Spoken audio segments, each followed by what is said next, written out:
How are you, ding dong diddly, doing there, gamerinos? Hope you're having a flanderific day. Um, so for some reason, Brunch Babes is expired for right now. I don't know why. Um, so we're in an older creative copy of the world. It's so old the church doesn't even exist, as you can see. Also, nothing that we've done over here is done. There's no pumpkin. It's very, very old. Um, Anyway, figured we would do a quick SFC while I fly around, maybe, I guess, and show you the world from a top-down view, even if it's really old. Um, yeah, so anyway, I'm just curious. Is the Skulk Farm there? Yeah, it is. Weird.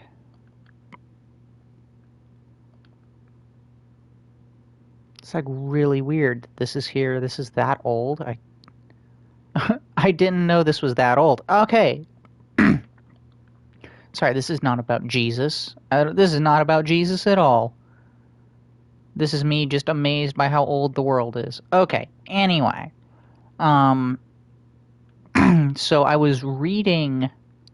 I gave up on third Maccabees and fourth Maccabees. I just gave up on it because it was so boring.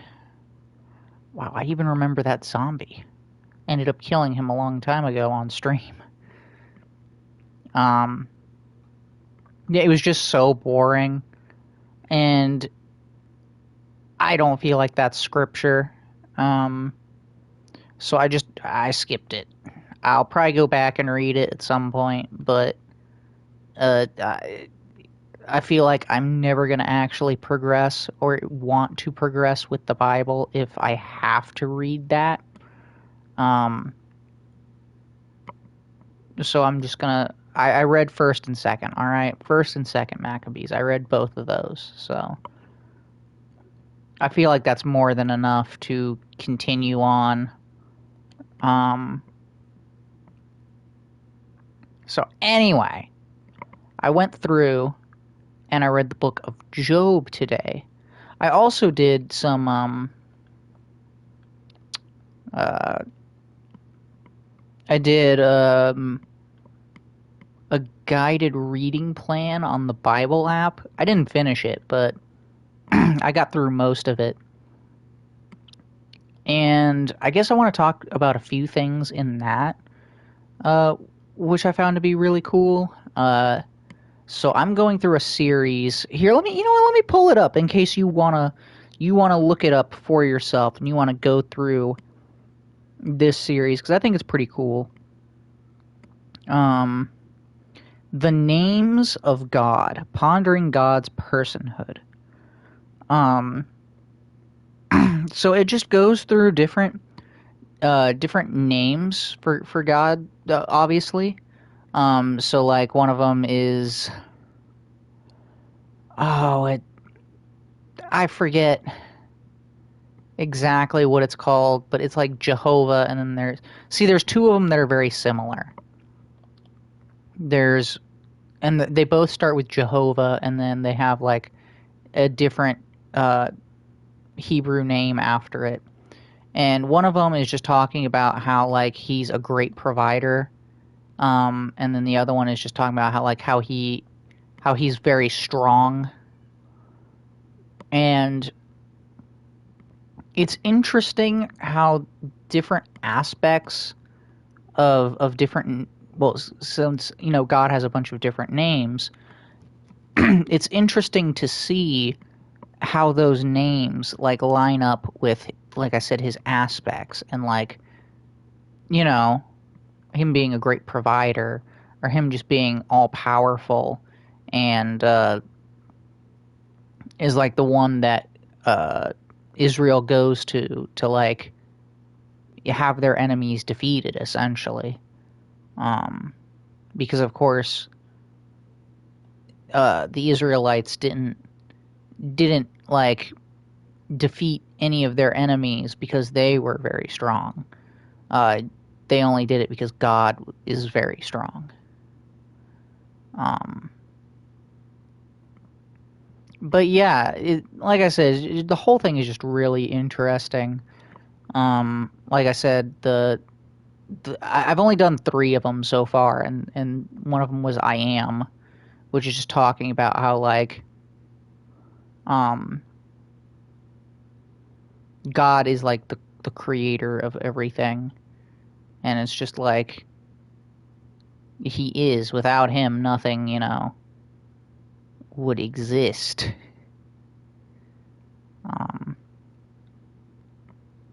Yeah. So the book of Job is a highly interesting book. I would definitely recommend y'all read that one. I mean, I always recommend you always read like every book of the Bible, but that one is more interesting than most. Though I will admit parts of it are not the most interesting. Because certain parts of it are like the same thing, but I'm saying it again.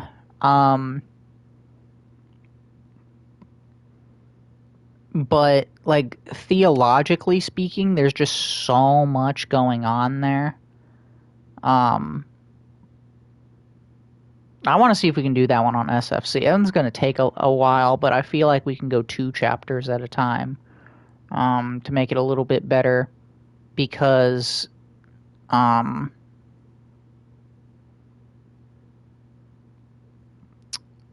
of the chapters are fairly short.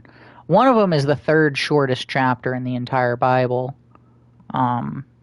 It's only like 6 verses or something. And honestly, I thought it was the shortest until I found out there's some in Psalms that are like 2 verses long or 3 verses long. But it's the third shortest. So I mean, I guess that's interesting, kind of. Anyway, if you're not familiar with the story of Job, and I feel like most people are, because it's one of those, like, one of those ones that you hear a lot as a kid, but it's like the highly simplified version. But yeah, it's like one of those ones that you always hear, like Adam and Eve, and the story of the flood with Noah, and Daniel and the lion's den.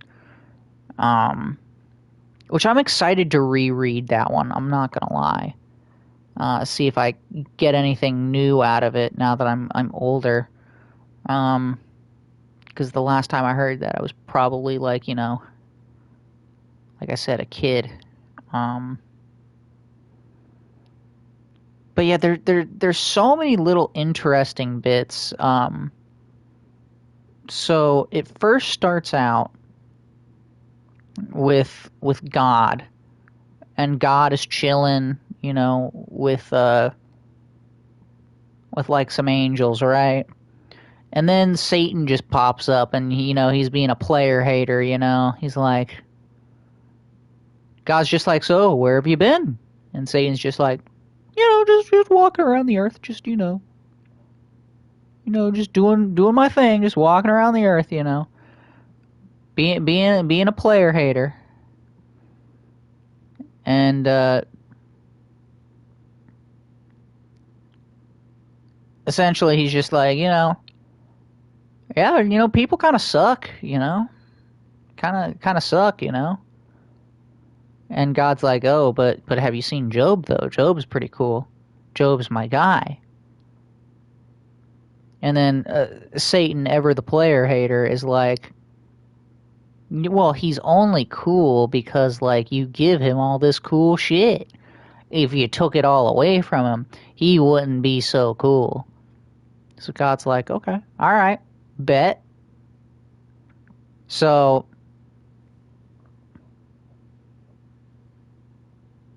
what on earth is happening here?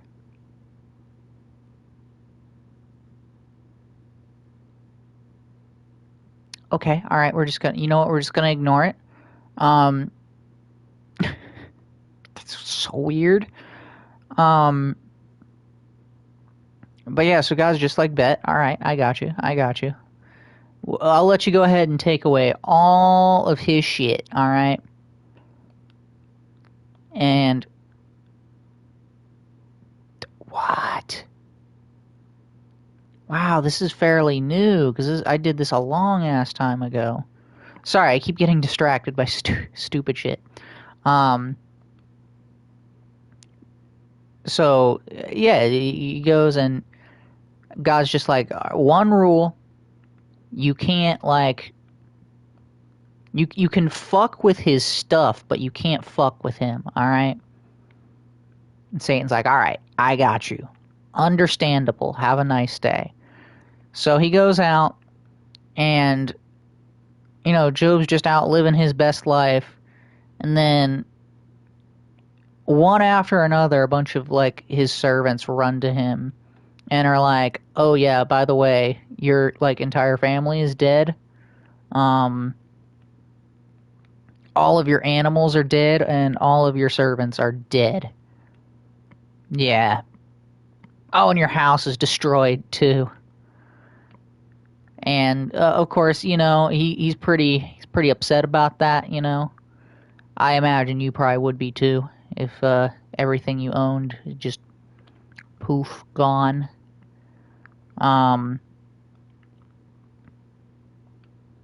But so theologically, that's kind of interesting. We're gonna take a break from the story so that we can talk about the theological implications of that. Because there's a lot that can be extrapolated from just that very, very beginning portion of the story. So it's interesting because we get to see, I want to say, for maybe the only time. Well, I mean, I guess that's not entirely true.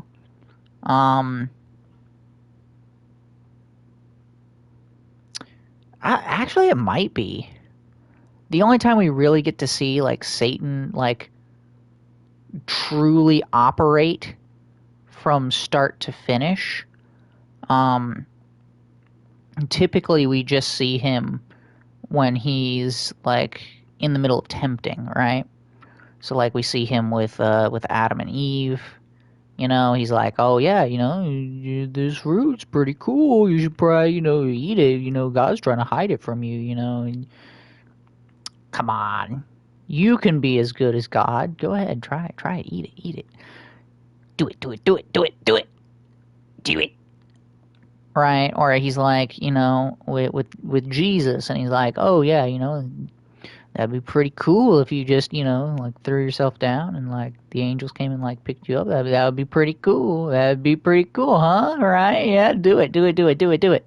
So in Job, it's different because we see that essentially Satan has to ask permission. Now, maybe I'm off on this, but that's what I believe here, and it would make sense, because of a few things. One, God is a God of justice, right? And we do have the right to to make choices. We can be tempted, you know. I don't think Satan needs to go to God to tempt us, clearly, because I don't know. Maybe I can't say. I can't say for certain, but I personally, and again, we're just working with human brain here, which is kind of stinky. And my human brain, which is a little stinkier than most, that doesn't make a whole lot of sense to me. that God would allow Satan to go through and tempt Adam and Eve. But I don't know. Again, stinky human brain here.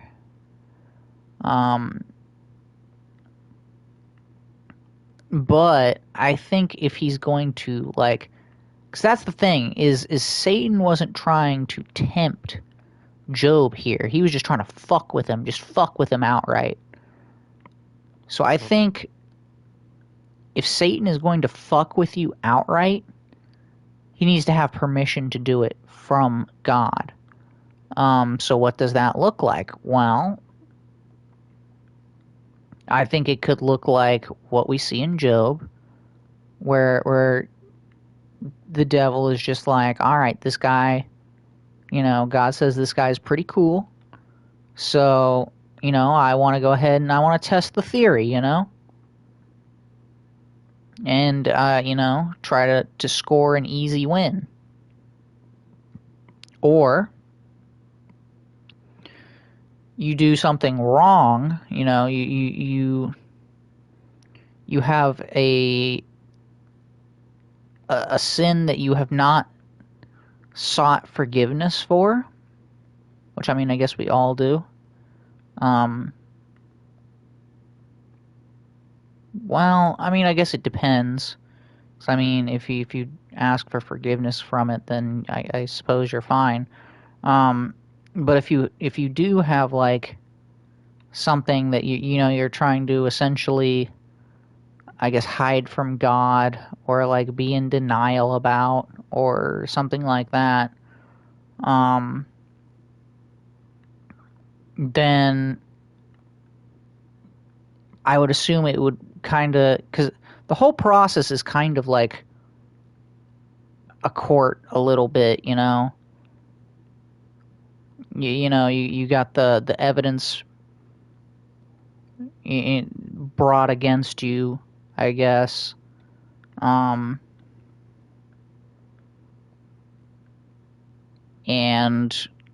like, let's say you stole from an old lady's purse.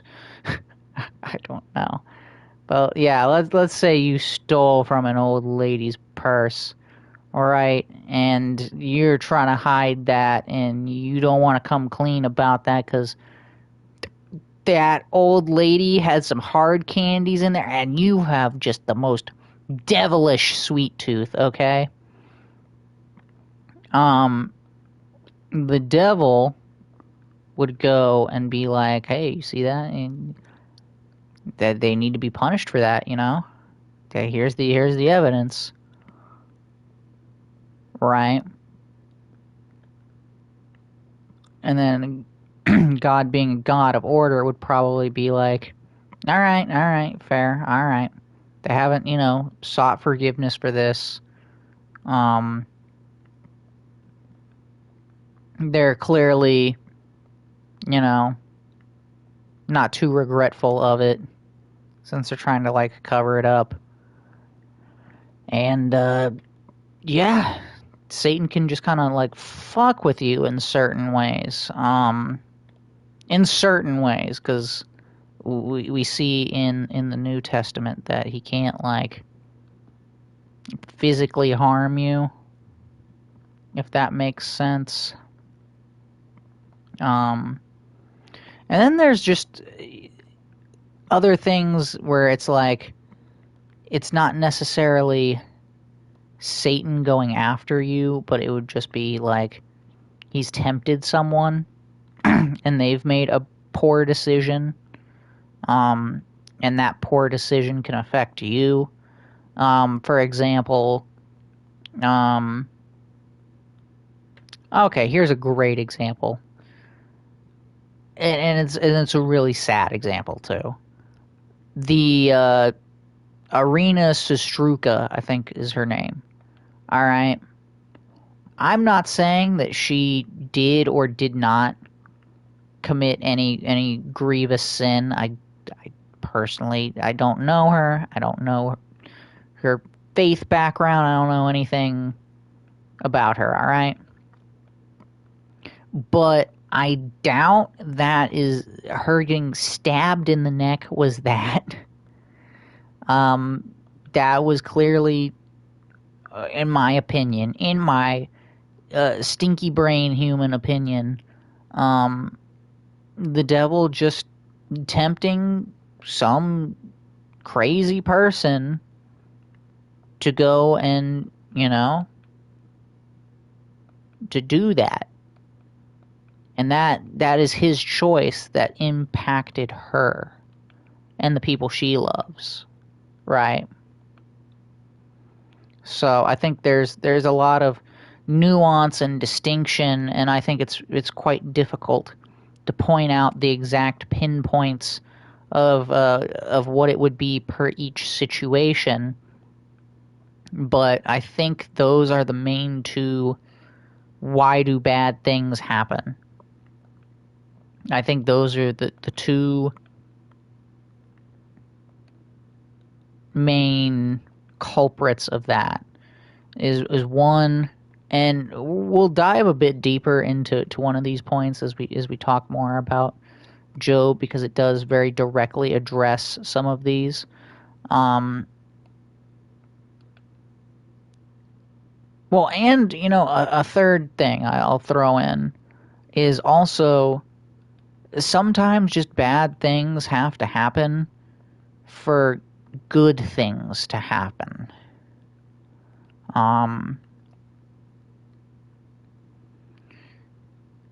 I guess I don't really have any great examples of that. But a great verse is what man intends for evil, God intends for good.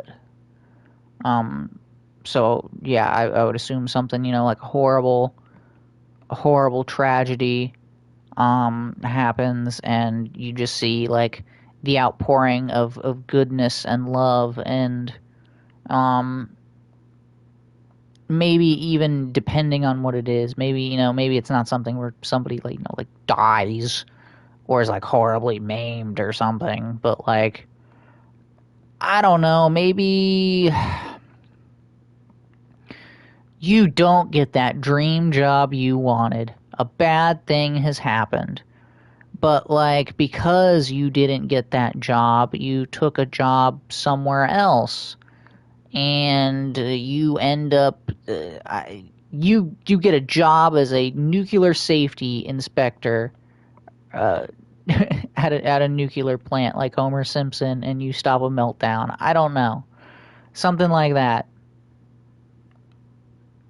I'm using some really weird, stupid examples today. So yeah, I think I think I've covered my bases here. Those three, I would say, are probably, and again, it's hard to point, to one in particular. I mean, I guess you can point to the latter one in certain examples, like fairly easily. Like, oh no, I was meant to be here. I was meant to do this. But yeah, so uh, it can come from like you did something wrong, and you need to be, taught a lesson. Well, I'll even throw in a fourth one because this one is talked about in the Book of Job, and we'll talk about this one. Is like it can be even bad things can happen just to like correct, to correct you. Like you're not necessarily doing something wrong yet, but you're on the path to doing something wrong. And something, like kind of bad happening to you can be used to help you be like, I shouldn't do this anymore. I need to do this instead. Or to just like teach, that's another option. So yeah, you've got the whole like you've sinned, the devil is putting in paperwork against you essentially, and yeah, You're being punished for something you haven't sought forgiveness for. You've got that it's God's will, and something good will come of it because that happened. You've got what was the oh yeah, free will, and the devil can like tempt people into doing something that ends up affecting you. And then you've got the whole teach and correct thing. So I hope that is kind of helpful to you if you've ever like wondered that question before. And of course, that's just my take on it. I'm not the end-all be-all on any of this. I'm really not the end-all be-all on any of this. So, another thing for you to just keep in mind there. But yeah, if you don't find anything that's like in Scripture that would contradict what I'm saying, or well, I mean, you should always look up what the Bible has to say about things versus what I just say about them. But if the Bible doesn't contradict, and I don't think it personally does, I could be wrong. I'm definitely 100% open to being wrong. Then I mean, you can accept that if you want. That's just personally what I think.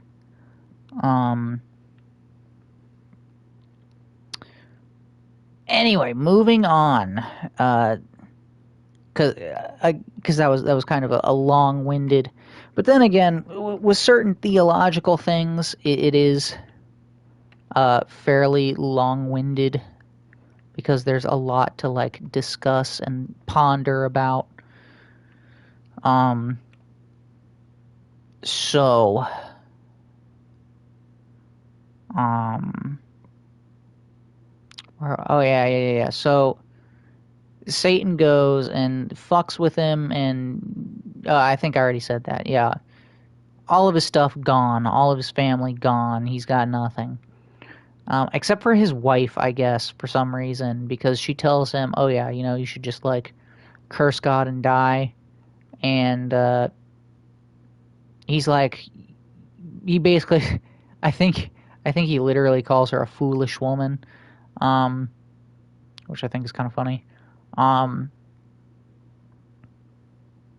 And then you essentially never hear of her again in the story. She's kind of done. That was her part. So then he gets three of his homies show up to like comfort him, right? And you're like, oh, that's really nice of them. He's got some real ones. He's going through probably the most difficult shit in his entire life. And then they turn out to be like kind of dicks, just kind of like real dicks.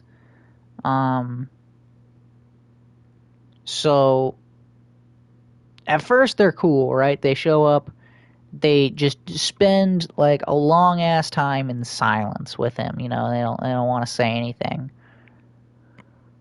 And then finally, one of them is like, just want to let you know, man, that you sinned, you fucked up, and you need to go ahead and like seek forgiveness for whatever thing that you did. And Job is like, what the fuck is wrong with you, man? I didn't do anything. What do you mean? I didn't do anything wrong. I've been a pretty cool dude. And they basically just keep going back and forth with essentially the same shit. Like, you did something wrong, And he's like, I didn't do nothing wrong, And so this goes on for a while, and finally he's just like, go away, leave me alone. I'm innocent. I'm tired of being accused. I've got like, oh, I forgot to mention this. So after he did not cursed God, and it was still down with God and praised God after having all of his shit destroyed. Um, Satan was like, "Oh yeah, ever the player hater, was like, yeah, see, the reason that he is like still on board with you is because he's got his health, you know? If he didn't have his health, then he would certainly uh, curse you and everything. So God's just like, all right, sure, go ahead. You can fuck with him a little more, just don't kill him. So he gets like boils all over his body and like just super ill, just really in a bad place, and everyone's kind of grossed out by him. So then, going back to what I was saying, wait, why was this important that I had said that? Oh no, I've lost my train of thought because I forgot that was like a point in the story that was like kind of important. Oh yeah, Job's just like, I feel like shit. I used to be like this really respected dude that everyone liked, and now everyone looks down on me and thinks I'm disgusting, and I've lost all of my shit. Like I said, I got boils all over my body. And you people just won't shut the fuck up. You're always just accusing me of all of this shit, and like, I told you I'm innocent. Just go ahead and like leave. And then, but they don't leave is the thing. And I think it's his brother. After a while of them going back and forth, like, I'm innocent. You're not. I'm innocent. No, you're not. Which is essentially the majority of the dialogue, which is why I was like, the parts of it are not too interesting.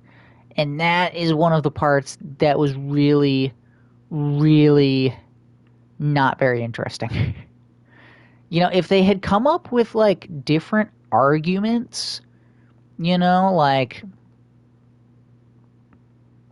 I really don't even know. If they were like, oh well, maybe you did this or maybe you did that, and Job was like, then again, I mean, I guess that's not really the way this works, considering this seems like it was like an actual recorded conversation. Yeah, so it's very repetitive. So I didn't find that to be super interesting, but once you get past it, again, it gets back to being really interesting again. Because, like I said, his brother, I think it was his brother, goes and gives like his little speech and is like, all right, you guys are older, and like, I was just gonna let you guys go on, because that was like the custom at the time. But he's like, now that y'all are finished, I feel like you're both wrong, essentially. He was like,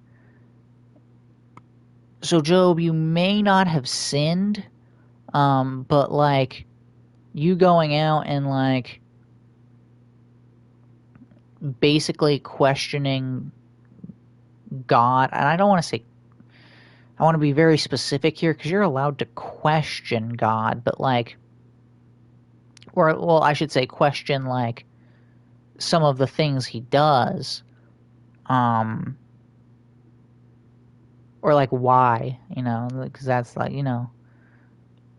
that's normal in any relationship to because you're just trying to better understand someone. But he was essentially saying, questioning God's sense of justice, I guess would be a good way to say that. And his argument essentially boils down to, who the fuck are you again? Like, God created everything. I'm curious. Who the fuck are you as a human to go out there and question the God of the universe who created everything, including you? Like who are you to say that he has, like, forsaken you and, has left you and all of this shit?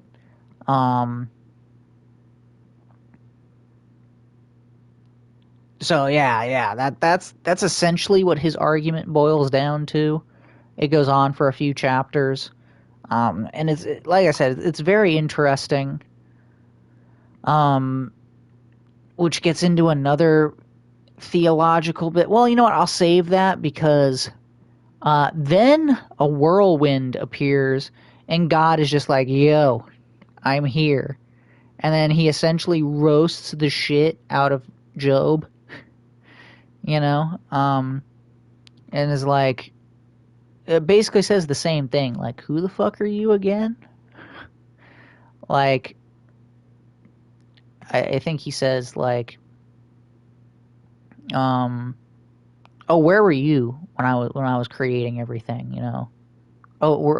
Do you know, like, how I laid the cornerstones of the earth? Do you know how I built everything? Do you know how, like, the rain works?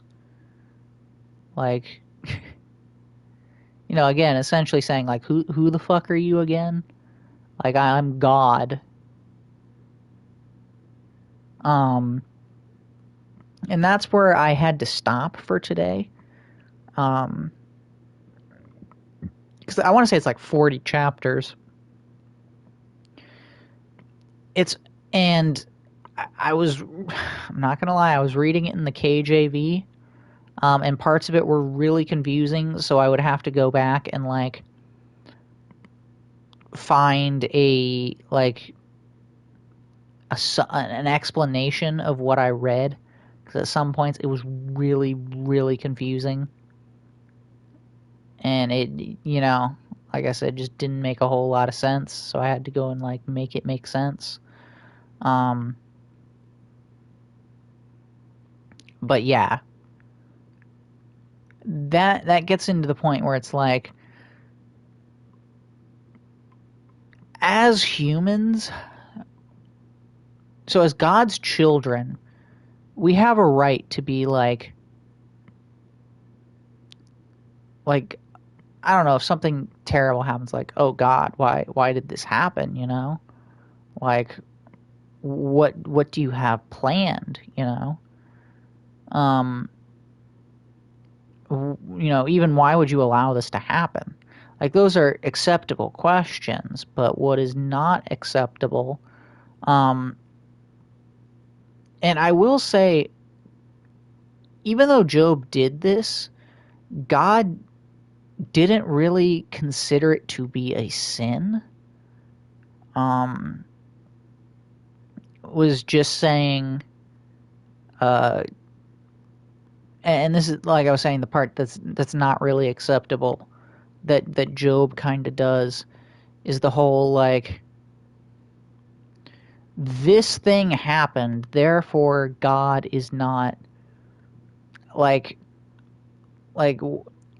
or I guess, well, I mean, yeah, God is not just, or saying, like, why aren't you just, or whatever.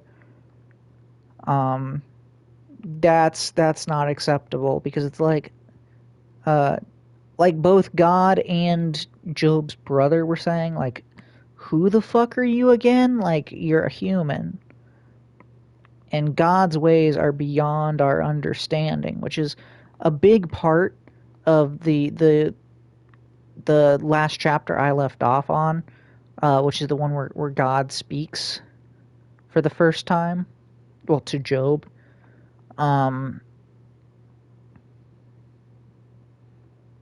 But yeah, again, we don't know, like, what God's plan is, so we shouldn't be out here, like, talking some mad shit, essentially. Or, like, questioning his goodness, or his faithfulness, or his, I guess, sense of justice. Because God created our sense of justice. So, like, considering he created our sense of justice, how can our sense of justice be better than his? Oh, there's diamonds here. See, it doesn't make a whole lot of sense.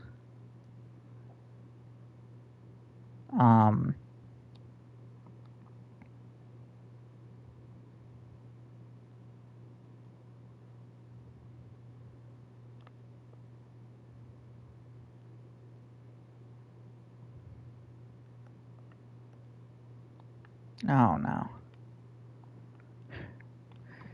But yeah, not a super deep theological point, but it's 100% one to be made. Is that even though we may not understand why something is happening to us, why God is allowing something to happen to us, doesn't mean that there's not a good reason for it. Yeah, because like I said, like God said, his ways are beyond our understanding. So, yeah, I think that's going to end the episode for today. I feel like we talked about a lot of really interesting things. Again, I really like the book of Job. It's probably one of my favorite books of the Bible. You know, Proverbs is number one, and Romans is up there. I really, really enjoyed that book, which I don't know if I would have picked that had I not, like, gone through and read it for SFC, because there's just uh, so many great things to talk about in that book. Yeah. All right. Well, thank you everybody for watching, and I'll see you all in the next one. Bye-bye.